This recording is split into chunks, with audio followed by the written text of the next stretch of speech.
Right, I just did that whole movie to game tag, and I'm thinking, well, I might do another tag one that I've seen up, which I don't know if I've been tagged. Now, if I have been, um, give me a PM or something, and I'll put the thing to the side, and we'll get on with it. But the gaming history, my gaming history and everything, and how it starts, and I know this could be quite long, so I'm going to get right to it. My gaming history started about 1990. I got my first system, which was my Amiga 500. Well, it was meant to be a family one, but it didn't really turn out that way. I kind of took hold of it. You'll notice this with a lot of my family, it's supposed to be family systems, they never stay. But yeah, I had so much fun playing that.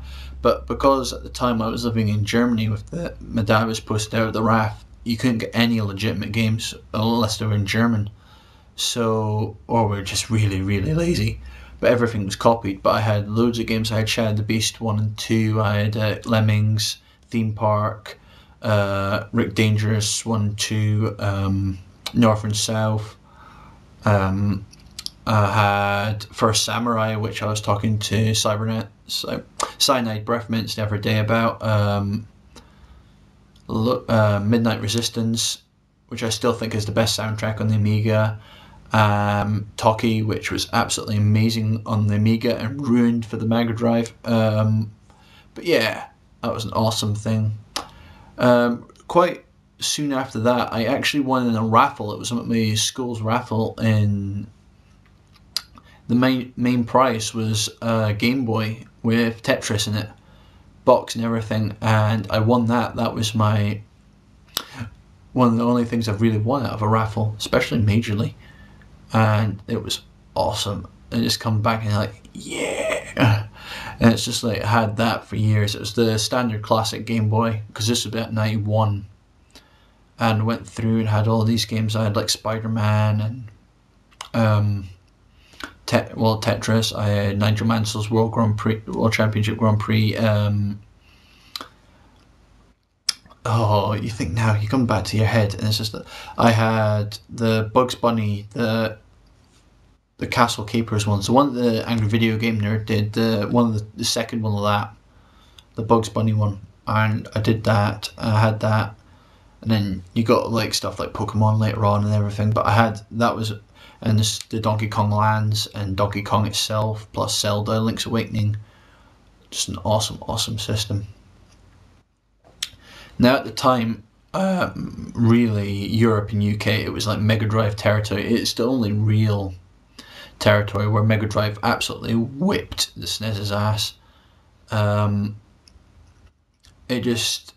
So when I was playing at a mate's house, in Germany, I loved the Master System. We used to play Asterix and Sonic the Hedgehog and stuff like that on there, and we'd record it on his VCR, which is probably maybe some of my inspiration for coming back to doing this in the gaming community and everything. But we used to record these on VHS tapes off his TV video, off his Master System. So when I came and got my Mega Drive 2, that was what I wanted, because I wanted the Sega console, because I really love Sonic, and so that's why I got the Mega Drive 2 with Sonic the Hedgehog 2, and loved it. I had Streets of Rage 2, I had all the Sonics, I had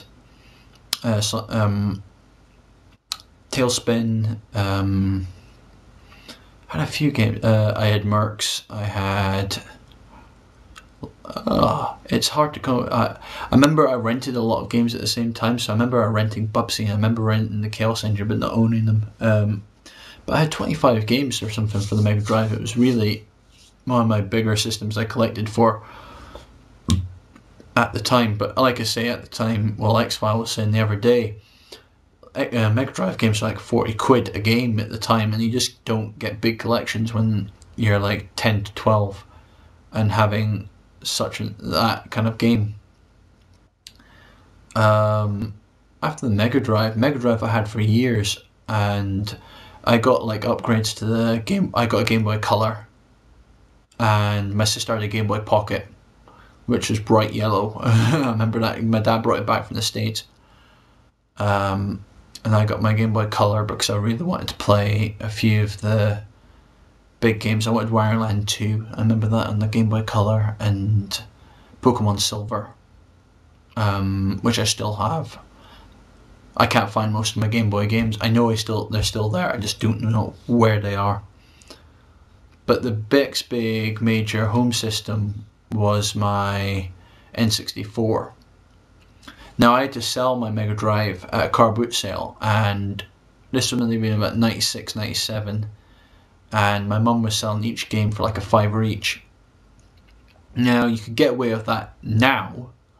At the time I was fairly offended considering how much some of them were probably a lot worth. I had like Sonic 3D and it was only like 6 months old or something, and it wasn't a great game, but it was 30 quid new, so it was like you should have at least got 15 for that. And she sold the console for something like 15 quid or 2 games or something. It drove me mad at the time.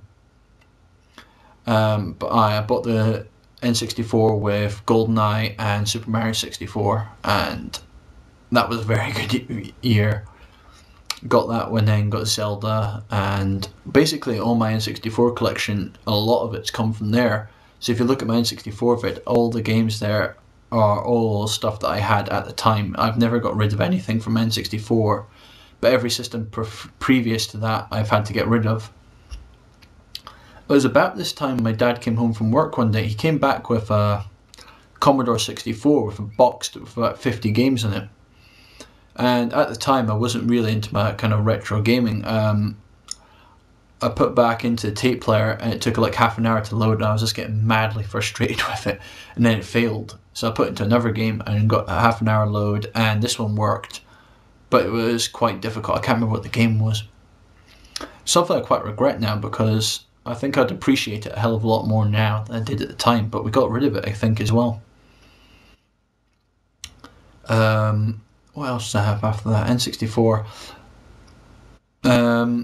We went in, and in my common room, me and my mate David actually went together and bought a PS1 for our common room in our school at the time. And so we got Tekken 3 and Final Fantasy 7, and which we actually played. Well, they played through the whole game in the common room, just through hours off and everything. Like, it was mad. But stuff like that, it was quite interesting. Street Fighter Alpha 3 though was the game. We had tournaments and everything. It was played so often. It was really, really good. Then Game Boy Advance. I got a Game Boy Advance around then,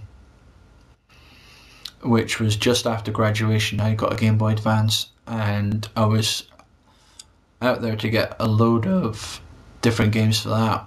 I had Rayman, I remember off the top of it, and Golden Sun, Legend of Zelda, Link to the Past, which because I didn't have the SNES copy, I really wanted to play because I love the top-down Zeldas. Maybe even a little bit more than the 3D ones. Though I was watching Cyberlanky today, he was going for the Water Temple in 64, and I was like, oh, that brings back some bad memories, but there you go.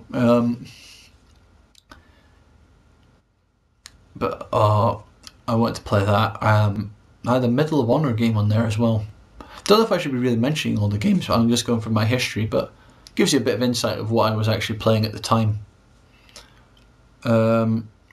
I've lost that Game Boy Advance as well. It was a see-through blue Game Boy Advance.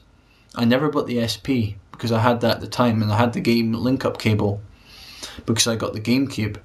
Now, I got a GameCube near enough the year of launch. It was like 6 months after it. My mate Timmy basically bought like 3 games for it, wasn't impressed, and he said he'd sell me it. So I thought, he sold me it with like 3 games and the RGB cable for something like 80 quid. The year it came out, it was still worth about probably double to treble that. So absolutely brilliant deal. So I was going through this, I think. It came with like Sonic Adventure 2 Battle and WrestleMania 18. What else was there? Something else, but I remember getting Sunshine quite quickly after that. Finished it but never fully completed it. It's like myself in most Mario games. It's like I've done that with everyone, I've completed them, but never got everything in them.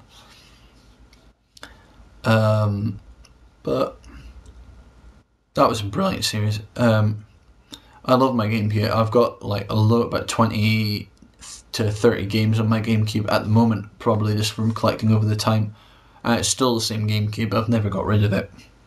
Even though my actual purple controller, the button's a bit dodgy on it, to be fairly honest, so I used a Wavebird most of the time. I had the freeloader, so I got a lot of imports. So I got like Naruto, Geki Ninja Taisen 3 and 4, and I had the American Animal Crossing, which I really hated then. I still hate now. I can't get into Animal Crossing at all. It just doesn't do anything for me. But alright, this seems about end of this part. We'll come back and it'll be kind of shorter second part. So we'll see you in a second. Evil Slothman.